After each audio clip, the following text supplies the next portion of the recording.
governing criminal and civil liability for certain crimes to include crimes motivated by the victim's gender identity or expression. Thank you, Madam Chair. You'll recall that we just heard this bill last week on March 7th. This was Senator Parks' bill.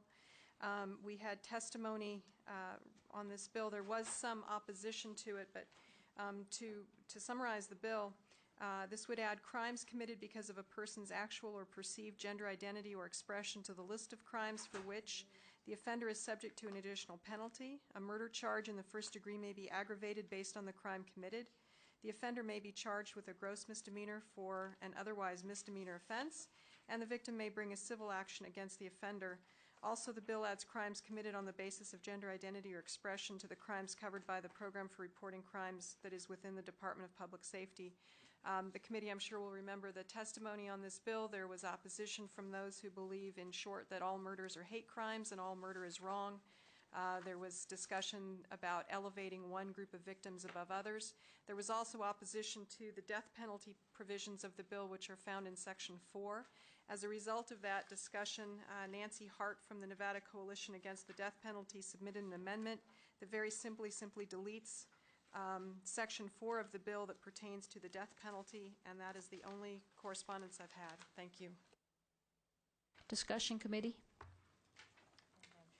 Senator Copening. I don't know if anybody else had spoken with the sponsor, Senator Parks. I did yesterday. He is aware of the amendment, and to my understanding, he was okay with the amendment, but did anybody else speak, or did staff speak to him? And is that the understanding? That is my understanding. Then I would motion amend and do pass. Second. Motion to amend and do pass with the... Madam Chair, could we discuss this amendment again? Well, we're in a motion, but then we go to discussion. So we have a motion from Senator Copening, a second from Senator Keenan. Discussion committee. Senator Roberson.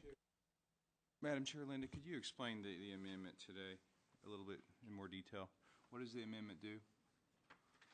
I missed that. The amendment would delete Section 4 of the bill, and what Section 4 is the list of aggravators for the death penalty. I understand. Thank you. I'm in opposition to this bill, but okay. Any additional questions or comments, committee? Senator McGinnis. I'm with Senator Roberson. I can't support this bill. I think all murders are hate crimes, and to elevate one segment of our society over another is difficult. Senator Gustafson. Thank you, Madam Chair. I agree with my colleague from Fallon. I do agree that hate crimes, any crimes of this nature, are a hate crime, and therefore I don't think we should be elevating that. Thank you. Thank you. Any additional questions or comments, committee? Senator Roberson? Yes, Madam Chair. I just want to say for the record, I was persuaded by Mr. Orrin Johnson's testimony on this. This seems to me to have incredibly vague language in here. You know, it's hard for me or most people you would ask, what exactly do you mean by transgender identity or expression? I think it opens up a whole can of worms, and I just don't think this is a good bill. Thank you. Thank you, Senator Roberson. Any